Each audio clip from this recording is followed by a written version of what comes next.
ঈদের সময় ফাঁকা ঢাকায় নিরাপত্তার স্বার্থে টাকা, স্বর্ণালংকার ও মূল্যবান কাগজপত্র নিজ হেফাজতে নিরাপদে রাখার আহ্বান জানিয়েছেন ডিএমপি। প্রয়োজনে পুলিশের সহায়তা নেওয়ার পরামর্শ দেওয়া হয়েছে। রবিবার সকালে রাজধানীর মিন্টো রোডে ডিএমপির মিডিয়া সেন্টারে এক ব্রিফিংয়ে এসব কথা তুলে ধরা হয়। ডিএমপি কমিশনার বলেন, ঈদ ঘিরে মানুষের যাত্রা নির্বিঘ্ন করতে প্রস্তুতি চলছে।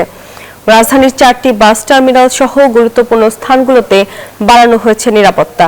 অনিয়ম ঠেকাতে মাঠে থাকবে মোবাইল কোর্ট।